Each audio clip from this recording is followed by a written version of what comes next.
Hey everyone, it's been a while, but it's Elelwyn, and you all knew I'd be back. I mean, come on, I disappear all year, and we all know it, and I've given up making excuses for it. I just am bad at consistency on YouTube, but you all know that the one thing I always do, I always come back for, is the Advent series. So no matter how crazy it is during the year and how little I post, everybody knows I'm back for Christmas. So I'm recording this early because I have a bit of a busy couple weeks coming up. And by early, I mean this is December 1st when I'm recording this. Not super early. Just a couple days earlier than this will be posted. But, yeah, this will be a ramble video and an update video. I find that rambles are my personal favorites these days. I'm really quite sick of role plays. I feel like that's all that shows up in my subscription boxes, and I just don't need people to pretend they're something other than themselves. And that sounds really pretentious and high and mighty, but rambles were always my favorite, and I'm sad because I don't see them as often anymore, because people feel like they need to do something fancy to get the subscriptions and the views, and fair enough, but I do miss it. So, as I said, this will be a bit of an update as for what's happening, or what's been happening, because clearly I don't disappear for no reason. So essentially, for those of you who have really been gone as long as I have, basic overview, I'm living in the Netherlands now. We've been here for over a year, actually, which is crazy to think. My Dutch is still terrible. I feel like I should have much better Dutch after a full year of living here, but I guess not. Everyone speaks English so well that I don't need to practice. Well, I need to practice, but it's not required of me to practice in order to function. I can get away with English in a lot of places. So, we've been living here for a year and a couple months. I'm doing my PhD here. I study online behavior, and specifically trolling. And none of that has changed since I last posted. But again, if you've been gone for a while, or if you haven't seen my most recent posts, which was an embarrassingly long time ago, then you might not know. So just general update for everyone. State of, my professors always used to call it a state of the art, which is really funny, is it doesn't mean what they think it means. But again, except for when I was in the UK, I always went to a university where English was the second language. So they always called it a state of the art, and that always made me laugh. I don't know. I don't know what they're trying to say. I think what they meant is like a current status. So, for example, in a literature review, and if you're familiar with academia, you'll know what a literature review is, but if you're not, basically it means looking at all the research that talks about the topic you're interested in researching, so that you have a background on which to base your own study. But anyway, they would always, before a literature review, they would ask me to do a state of the art, which is basically like what kind of research is being done now. So anyway, that's a fun little English second language story for you. I'm doing this one soft-spoken because I did a whispery first video, and I thought I should do a soft-spoken this one because I think I'll do some whispery videos in the future as well for my readings. But yeah, this is already extremely rambly, so I should try to get to some kind of structured update, at least to a certain extent.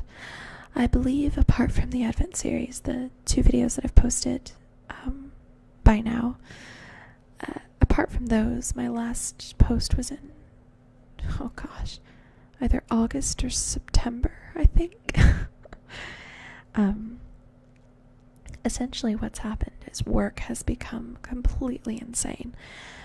as a PhD student here in the Netherlands, you are salaried. So you actually have an employment contract. So a certain amount of your time is dedicated to your research, and that's the majority of your time. But you also have a certain portion of time that's dedicated to teaching or supervision. And in your first year, you don't have that, but I'm in my second year now, and in your second year, you really have to start doing either teaching or supervision. And for this semester, I picked doing supervision. So I actually have 2 master's students that are doing their theses under me. And that has proved to be quite a lot of work. Not that I didn't expect it to be, but there have been a lot of complications that have gone on in terms of ethics and in terms of IT. So, for, again, those of you in academia, this will be a familiar series of problems, but for those of you that aren't, I'll try to explain it in a simple way, as best I can. So when you're doing a study, and my students are doing a study under me, there are a couple things that you have to arrange first. For one thing, you have to design the study, and that alone can take anywhere from a couple weeks to a couple months.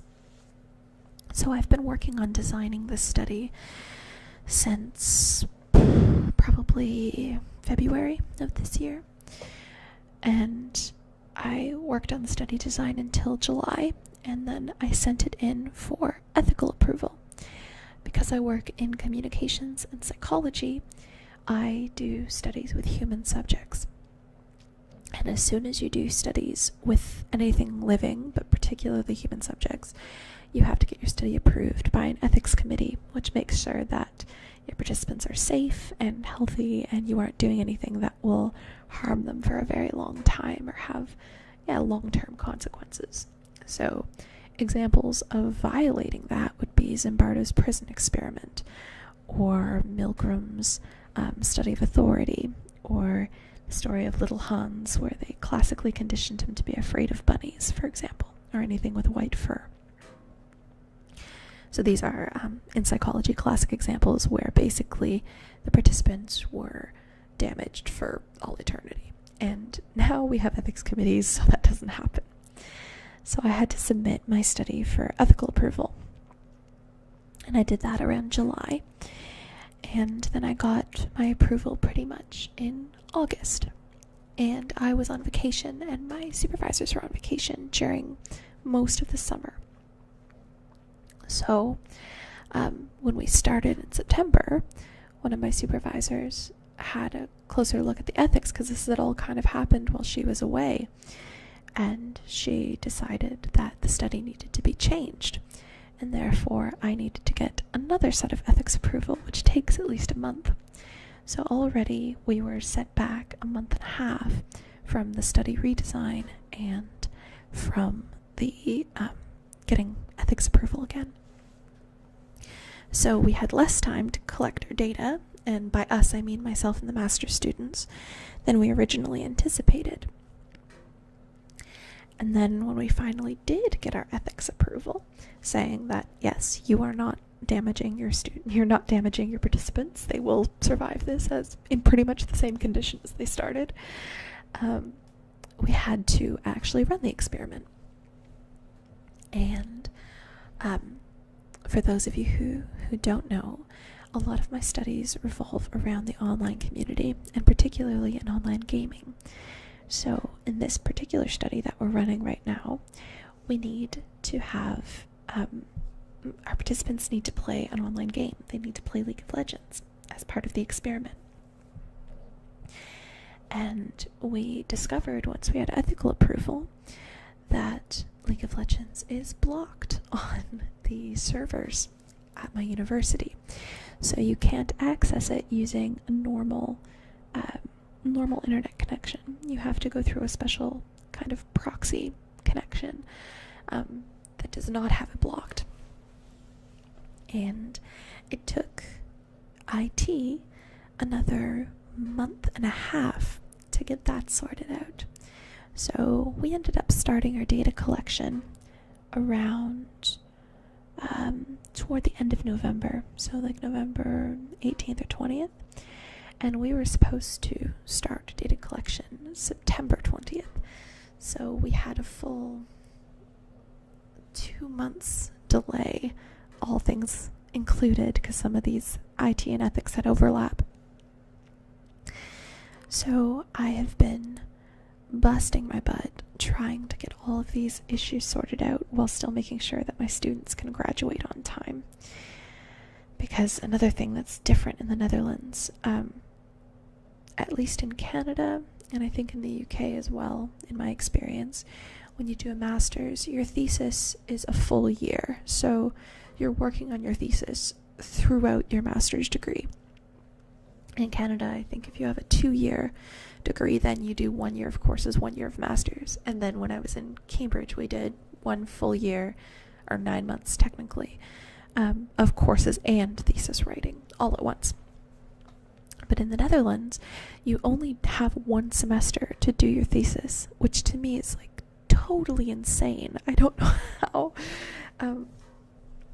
I do know how now, having supervised it, but it's the master's experience is very, very different here from what I'm used to. And the supervisors have to do a lot of prep in advance of getting master's students in order to actually get them to finish on time in like 4 months. So I've been just running around like a chicken with my head cut off, basically since October, trying to make sure that my students can still graduate, that the ethics and the IT which are external to them, it's not something they can deal with, it's something I have to do, and it's something that ethics and IT, the committees involved, have to deal with.